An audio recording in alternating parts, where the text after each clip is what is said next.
If you've read even the first few chapters of Tamsin Muir's Gideon the Ninth from the Lock 2 series, you know that when it comes to world building with these books, you have to hit the ground running. Locations, terminology, and complicated character names come at you so fast you can only hope to grab them before they go flying right over your head. And unless you're a nerd who seriously enjoys personally deciphering complex world-building jargon, this level of mental homework can put one off the book entirely.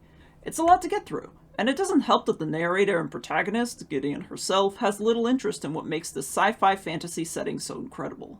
However, I think that with the right primer, we can make a few helpful facts stick in the head of even the meatiest jock. So, in this video, we are going to explore the very basic background knowledge required to start reading Gideon the Ninth without overclocking your brain. This will include a very basic rundown of how necromancy works within the universe, the details of the Dominicus system in which the books are set, and some important characters to set the stage. None of the facts presented herein are really spoilers insofar as plot goes. This is the core knowledge that most other characters in the books will have the advantage of knowing, and I firmly believe that this makes the book more accessible to people who are reading them through a migraine.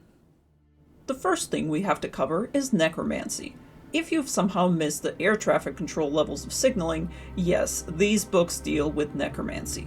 The ability to manipulate, control, and use death and decay as a type of supernatural energy. This craft is actually presented within the series as something of a science, although within the text, the characters also refer to it as magic multiple times. You can think of it as both, or as whichever one makes the technical details more digestible. In order to understand how necromancy works, we need to know about two types of energy, thalergy and thanergy. Thalergy is the type of energy produced by living things on a macro and micro scale, right down to the energy produced by cell growth. Meanwhile, thanergy is the energy produced by the process of decay and cell death, the opposite of thalergy. You may have already guessed which one of these energies directly fuel necromantic theorems. It's thanergy. Most necromancers need access to thanergy as a basis for their ability. It's the clay from which they mold. Necromancers themselves are, of course, one of the main focuses of the books. They are often also referred to as necromantic adepts. Not everyone can be an adept. You have to be born with an inherent skill for sensing and manipulating thalergy and thanergy in order to become a necromancer. However, given the high status granted to those born with these particular talents, it can easily be assumed that a necromantic baby is something highly desired, even more so because it is in no way genetic.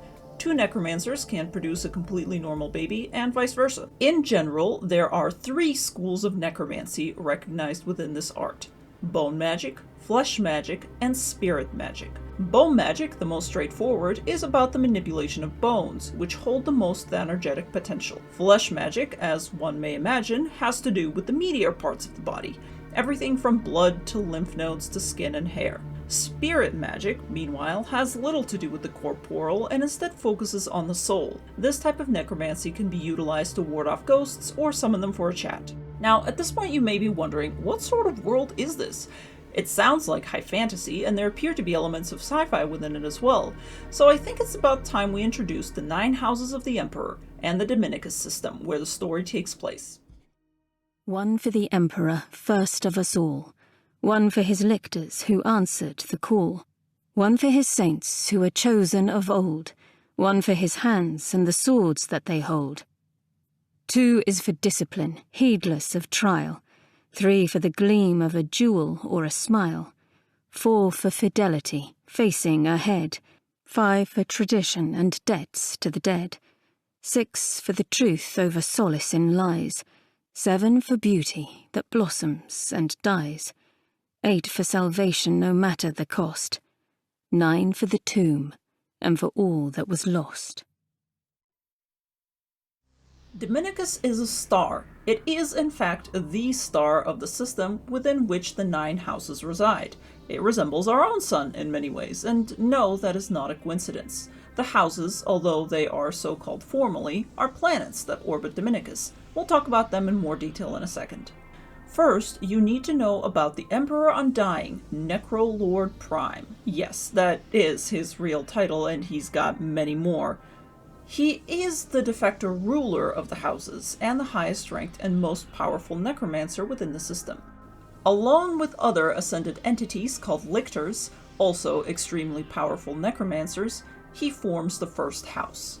Although the kindly prince and his lictors no longer live on the first, the planet they technically call home, they nevertheless hold an undisputed and untested seat of power.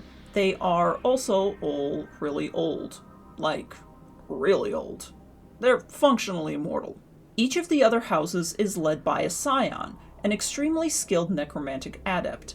Although the titles and influence and wealth these leaders hold varies, there is nevertheless a level of uniformity that has remained within the Nine Houses tradition, specifically one that dictates that each necromantic scion have a cavalier by their side as a sort of a knight that protects them.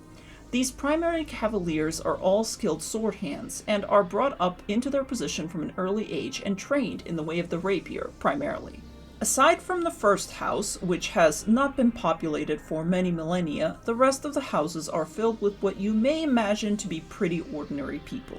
They are settlements and communities and cities, some large, some small. Like other collections of human beings, they all have their unique cultures and traditions. Unlike most other collections of human beings, they each fulfill a very specific purpose for the Emperor, and each specialize in a type of necromantic ability which sets them apart from the rest. As such, the main houses that you will primarily need to know about are actually the remaining 8, starting with the second house. The second house is often called the militant strength of the Emperor. The majority of the population of the second house are in one way or another tied to the cohort, the main army that protects and watches over the other houses. Those of the second house tend to be deeply devoted to rank and order, and they are prone to taking charge. The necromantic scion for the second house is Judith Deuteros, ranked captain of the cohort.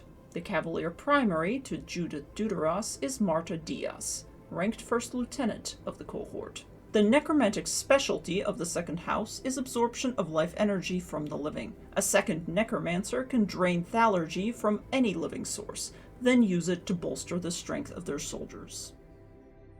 The third house. The third house is the leader of trend in the Empire. Not only do they tend to be the ones setting fashion and sparking gossip, but they also use their power and influence to collect intelligence, both personal and political. Although a member of the third may at first appear vapid and obsessed with looks, their ability to move politically should not be underestimated. The necromantic scions of the third house are Coronabeth Tridentarius, Crown Princess of Ida, and Ianthe Tridentarius, Princess of Ida. The cavalier primary is Niberius Turn, the Prince of Ida. The necromantic specialty of the third house is cannibalization of thanergy from corpses, no matter how old. They surpass the other house's limits for drawing power from dead bodies. The fourth house. The fourth house is also extremely dedicated to protecting the Empire, and although they are not as mainline in the cohort as the second house, they are nevertheless instrumental in the wars. In fact, noble scions of the fourth often find themselves in the field well before their 16th birthdays. The necromantic scion to the fourth house is Isaac Tataris, Baron of Tysus. The cavalier primary to Isaac Tataris is Jean-Marie Chateur, Knight of Tysus. The necromantic specialty of the fourth house is exciting thanergy into a state of fission, thereby turning corpses into bombs. The fifth house. The fifth house is the core of the Empire, especially if you listen to them tell it. They are steeped deeply in culture and tradition and are a political stronghold, possessing a gravity that threatens to subsume any house that falters. The necromantic scion of the fifth house is Lady Abigail Pent of the Coniortus court. The cavalier primary to the lady is Sir Magnus Quinn, her husband, also of the Coniortus court. The necromantic specialty of the fifth house happens to be spirit magic. Fifth necromancers are the foremost spirit magicians, unparalleled when it comes to speaking to the dead. The sixth house. In their orbital library, the sixth house preserves and investigates the collective knowledge of the Empire. Throughout the myriads, the sixth have mastered all the esoteric fields of study and have kept it safe and preserved. Those from the sixth may often be seen as bookish, but it would be a mistake to underestimate them. The necromantic scion of the sixth house is Palamedes Sextus, Master Warden of the Library, and his cavalier primary is Camilla Hecht, the Warden's Hand. The necromantic specialty of the 6th house is psychometry, by which they can read the history that echoes of life and death leave on objects. The 7th house.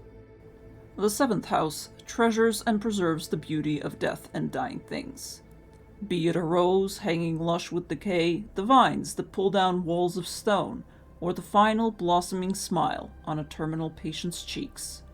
Using their own unique flavor of necromancy, they draw out these moments of beauty, preserving places, times, and people. The necromantic scion of the 7th house is Dulcinea Septimus, Duchess of Rhodes. Her cavalier primary is Protesilaus Abdalma, Knight of Rhodes. The necromantic specialty of the 7th house is the preservation of the corpse and the stasis of soul, prolonging the space between life and death, and between death and decay. The 8th house. Though all the houses speak words of worship for their divine emperor, the 8th reaches depths of devotion that approach zealotry. They consider themselves the font of mortal forgiveness for sin, and therefore tend to take great pleasure in withholding mercy and pronouncing judgment. The necromantic scion of the 8th house is Silas Octacesaron, Master Templar of the White Glass. His cavalier primary is Colum Asht, Templar of the White Glass. The necromantic specialty of the 8th house is soul siphoning. An 8th necromancer can wedge a soul into the breach between life and the afterlife and use it as a conduit for spirit magic. The 9th house. The 9th house is a house of secrets.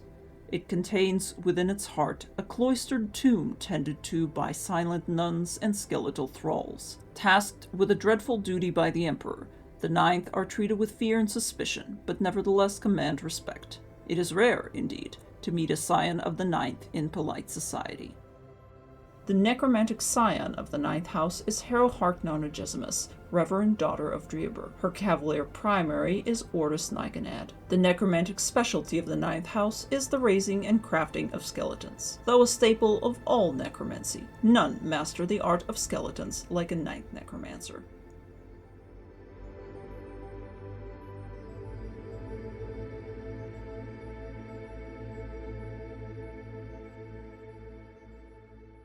And hey, you've made it to the end! If you've kept up with all that, then chances are you're ready to dive into the first book, and at the very least doggy paddle when presented with the option to sink or swim. Keep in mind, of course, that this pool is deeper than it seems, and there's some crazy stuff down there. This is the part where I would usually tell you to bike and conscribe, but I literally hate the algorithm so much that I'm willing to take it down with me in a sort of ritualistic drowning, so let's just end the video before I do something really stupid.